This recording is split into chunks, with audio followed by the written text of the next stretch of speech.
Chapter has begun. When you turn the page while you're reading a book, that's what God is doing in your life right now. That's why everything feels different and you almost feel out of place. Because as this new chapter begins, a new setting comes into view. Father, right now, I pray over my friend. I pray that as you begin this new chapter in their life, Lord, I pray that you would illuminate the next step to take. Lord, make us susceptible to your voice. And right now, just thank God for this fresh encounter that is about to occur in your life. In Jesus' name, amen. So here's our biblical backing for today. God, I stretch out my hand in obedience to you. See, God is saying to someone right here, right now, I want to meet you where you're at. I want to meet you in the middle. I want to show you that your issue doesn't define you. See, you think that it does, but I no longer see you as that issue. In fact, when I look at you, I see my son, Jesus. I see my son, Jesus, and that's why he did what he did on the cross. This is why I'm making all things new around you. Now, it doesn't mean that you won't experience pain. It doesn't mean that you won't experience suffering. It simply means that I'm giving you a new way to see. I am bringing restoration to the very thing that you thought was too far gone. See, it's in your turning back to me and your obedience to my word that you find the restoration that you're looking for. God, I stretch out my hand in obedience to you. Joel 2:25-26 says this, I will restore to you the years that the swarming locust has eaten, the hopper, the destroyer, and the cutter, my great army, which I sent among you. You shall eat in plenty and be satisfied, and praise the name of the Lord your God, who has dealt wondrously with you. And my people shall never again be put to shame. Now, I want you to imagine a hallway with me for a second. And in this hallway, there are many, many doors. But the issue is, each door that you go up to is locked. See, I feel like there's someone that feels frustrated and overwhelmed because no matter how hard you try, in your own power, every door seems to be closed. As you make your way down this hallway, you stumble across a key. And on this key, there are some very specific instructions. Now, I want to ask you this question. As you're imagining that, what do these instructions say to you? See, there's been something that the Holy Spirit has been nudging you to do. And before you walk through the door of restoration, we have to use the key of obedience. So, Holy Spirit, I'm stretching out my hand in obedience to you. Jeremiah 30:16-17 says this, therefore, all who devour you shall be devoured, and all your foes, every one of them, shall go into captivity. Those who plunder you shall be plundered, and all who prey on you I will make prey. For I will restore health to you, and your wounds I will heal, declares the Lord. Because they have called you an outcast, it is Zion, for whom no one cares. See, something that we need to notice in both of these verses that we just read, it doesn't say I might, or I might do this, or maybe if you are a good Christian. No. God specifically tells Joel and Jeremiah, I will. It's a certainty that God has when he's speaking to both of these prophets. Now, in context, there were specific circumstances that were surrounding both of these prophets.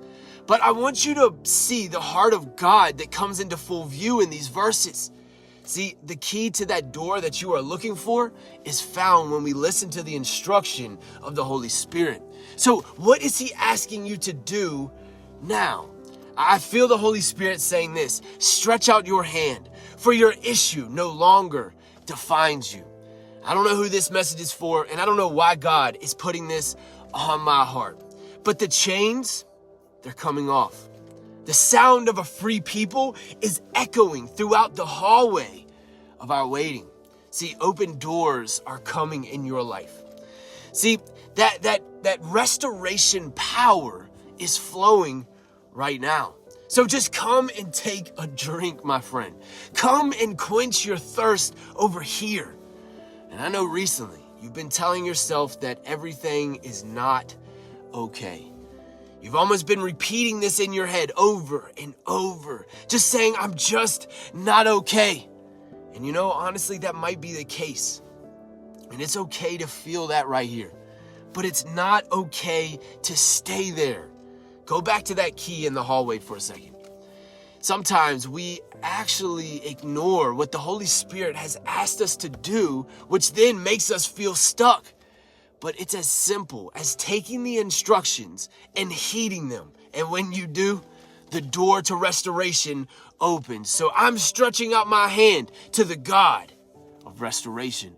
Isaiah 61, 6-7 says this, but you shall be called the priests of the Lord. They shall speak of you as the ministers of our God. You shall eat the wealth of the nations, and in their glory you shall boast. Instead of your shame, there shall be a double portion. Instead of dishonor, they shall rejoice in their lot. Therefore, in their land, they shall possess a double portion. They shall have everlasting joy. Oh yeah, that double portion is coming. Does 7 days resonate with you for any reason? Just think back on what the Holy Spirit has been nudging you to do. And 7 days, I don't know what that might mean for you. For some reason, the word detox popped into my mind. But what is a detox? It's a purification, a consecration. See, you think that you're too far gone. But I'm telling you right now, that the healing of the Holy Spirit is coming in this season. And God just needs you to follow those instructions to the T. This isn't some religious idea, but this is an advocation for discipline. See, God meets us where we're at, but he can't meet us with that mask on. So whatever you need to do, go ahead and do this. Just say, God, I'm stretching out my hand to you because I know you're the God of restoration. Mark 11, 23-24 says this, truly I say to you, whoever says to this mountain, be taken up and thrown into the sea, and does not doubt in his heart, but believes that what he says will come to pass, it will be done for him. Therefore, I tell you, whatever you ask in prayer, believe that you have received it, and it will be yours. All right, bring it in. Bring it in. Let me hug your neck, and let's pray. Father, we thank you for meeting us right now. God, we thank you for your presence that is here in this moment. Lord, we thank you that where two or more are gathered, Lord, you are right there in the midst. God, help us to be able to see ourselves the way that you see us, God, walking in victory, walking in freedom. And Lord, I thank you for the chains that are being broken today. Let the scales fall off our eyes. Lord, soften our hearts to be able to hear the word of the Holy Spirit. Father, right now in this season, we need to fully rely on you. And Lord, we come to terms with that right now. Father, we stretch out our hand. Yes, Lord, we stretch out our hand in obedience to your word because you are the God of restoration. So right now, I just command the enemy to let go of your mind right here in Jesus' name. I command the enemy to flee right now in Jesus' name. I rebuke anxiety. I rebuke depression. I rebuke that addiction. And I bind them right now and cast them out, all to never return again. Holy Spirit, I just ask that you give your people the instruction to receive the restoration right now. In this stillness that God is gifting us with right now, the Holy Spirit is going to give you instructions. If you have to, write them down. No. If it feels silent, go back to what he said in last season and go ahead and heed that.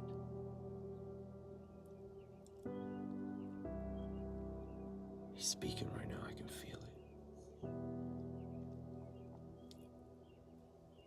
it. Just allow him to speak to you right here. Unclog their ears, God. Give them the spiritual hearing that they need, the spiritual sight in Jesus' name. In Jesus' name I pray. Amen. Okay, so think about that man with the shriveled hand. It says that he was in the synagogue. My guess is that he was there a lot. But also, people knew him because of his issue. I mean, how could they not though, right? You know, as I read this story again today, I sat with the idea that having a shriveled hand would have been a lot easier than some of the issues that we seem to face. Because the hand you can't hide. But some of the issues that you're facing right now are so deeply rooted from trauma, from failed relationships, from abuse, that we just kind of shovel them under the surface, shovel them under the rug, and pretend that they're not there until the pressure gets turned up. But right now, God says this: stretch out your hand to me. Mark 3:5-6 says this: he looked around at them in anger and deeply distressed at their stubborn hearts, said to the man, stretch out your hand. And he stretched it out, and his hand was completely restored. Then the Pharisees went out and began to plot with the Herodians how they might kill Jesus. See, it was this man's obedience to Jesus' word that created a place of complete restoration. See, this would have been amazing to see in person, right? But what we forget is that we have access to the same God who did this miracle as well. See, I love this because Jesus didn't ask him to check all the religious boxes, jump through a bunch of hoops, be a perfect Christian. No. He gave him a simple instruction to stretch out his hand. See, God led you to this video because your restoration is on the other side of your obedience. And watch how God meets you right where you are at. Laxton fam, what's up? It's your boy Don with the Laxton Revival. And I just want to take a moment to say thank you. Thank you for the love, the comments, the likes, the shares, and for showing up day after day. Your support means so much to me and my family. If you would have told me a few years ago that I'd be doing this, sharing the gospel like I'm doing, I probably would have laughed. But God, man, He's still in the business of redemption and restoration, and I'm living proof of that. Listen, my prayer for you is simple: that God does the same in your life, that these videos light a fire in your spirit and strengthen your faith. And look, I also want to remind you that He's not done with you yet. If this content has blessed you in any way, shape, or form, and you feel led to sow in to what God is doing through the Laxton Revival, check out in the description. There's actually 4 easy ways that you can sow in. And also, if you could, head over to newcreationstreetwear.com and grab some merch to help rep the message and support the movement. Look, I love you guys so much, and I truly thank God for every single one of you. We're not just building content over here, we're building kingdom. Let's keep the momentum going together.